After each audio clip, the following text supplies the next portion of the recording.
Yes, good afternoon.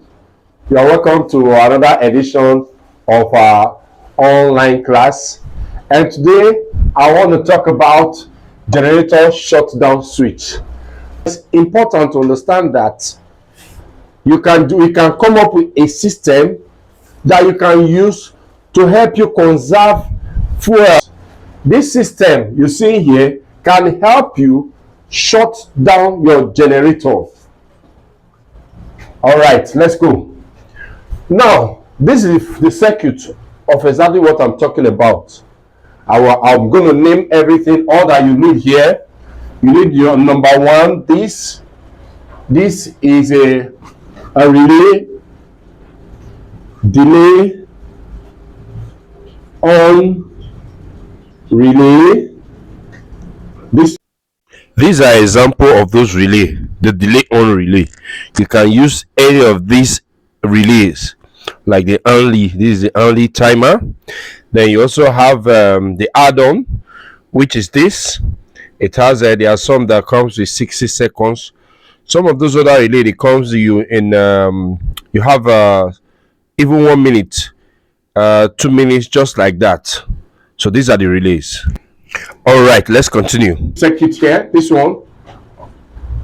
I just okay. Is a delay on relay. This as number one thing you need. This very one that I'm going to circle here. This is a switch. You can use either a selector switch or you use a switch from you see our usual DB. Those breakers you have there, you can actually use it to represent this. And this is exactly how the selector switch looks like. You can have them maybe three positions or 2 positions. Default mode, for it to function, this must be left closed. So I can either use number 2. You can use a selector switch, alternatively a breaker. It is a 6 amps breaker, 10 amps, any of those breaker will be fine for this. And this is all you need. This section here, this is from your generator. This is your generator circuit. This is your generator. Let me explain something. When most generator, by the time you go to every of all these generators, should I say like the 2.5 kVA, the 900 VA, just like that. Any of those generators, our usual generator will see that are using for gasoline or called fuel. They all have switch.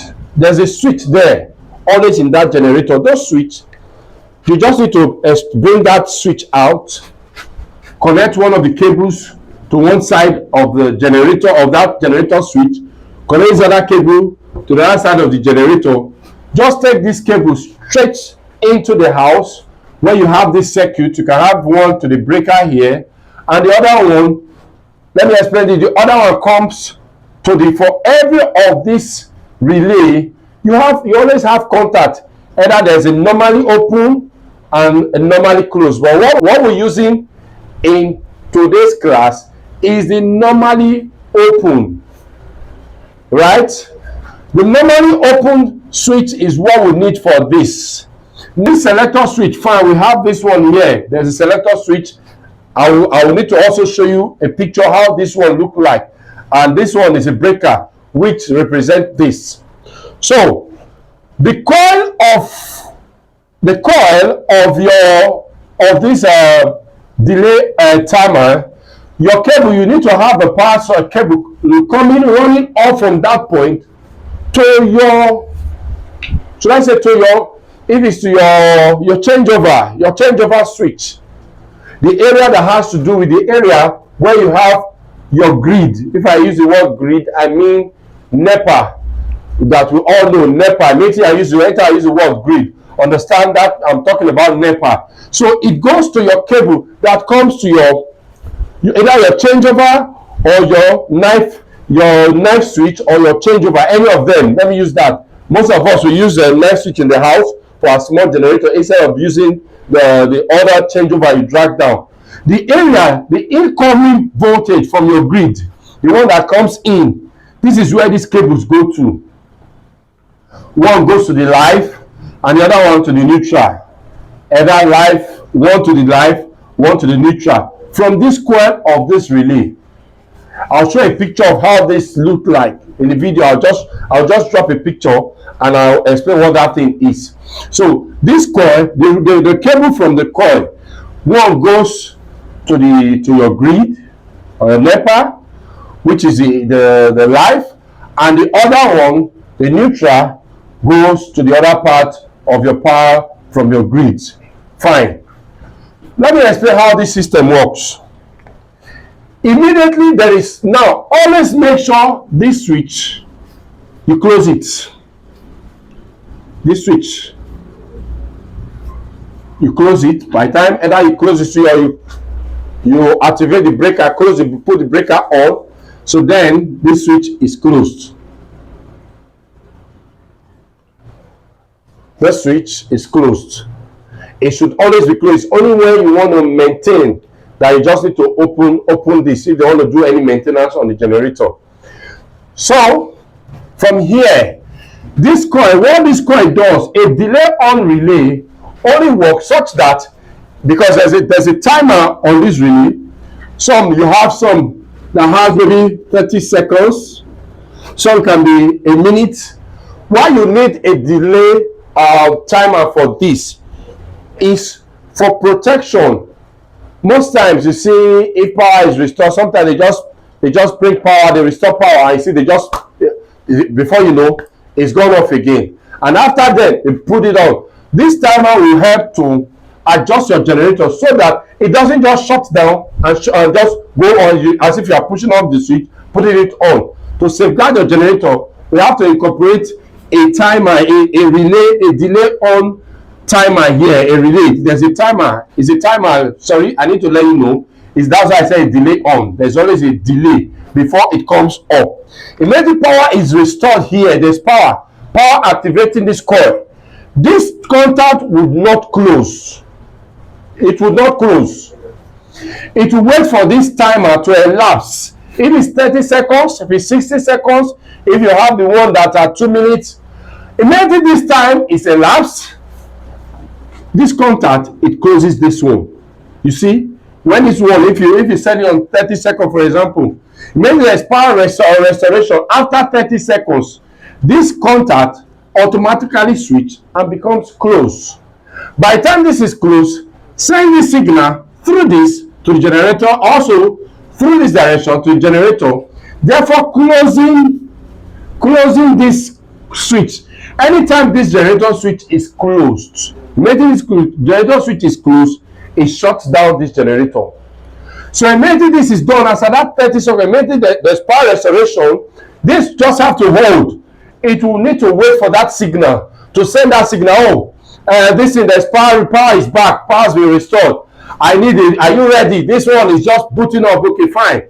Don't put it off yet. Hold on another 30 seconds. Hold on another 1 minute. Hold on another 2 minutes. That is the job of this. After then, it shuts. Maybe this is activated, close. Guess here, shut down this generator. Then, by the time you have that, by the time it's shut down, because there's still power here, this coil is active as at this time. So this thing remains closed and the generator is shut down. But immediately power is restored. What happens?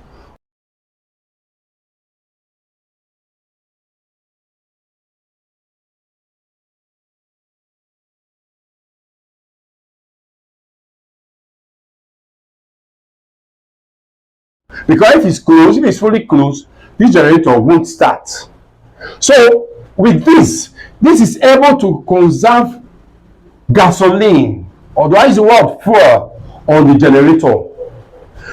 Instead of you coming out, you don't even know, maybe you are fast asleep, you don't even know when power is restored. You just relax, switch open. You are inside, maybe if you're upset, you don't want to go outside to go switch on the generator. And for example, like myself, in the evening, I just put on the generator.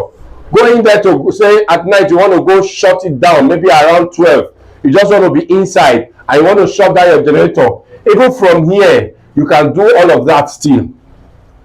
That's another kind of all I need to do here.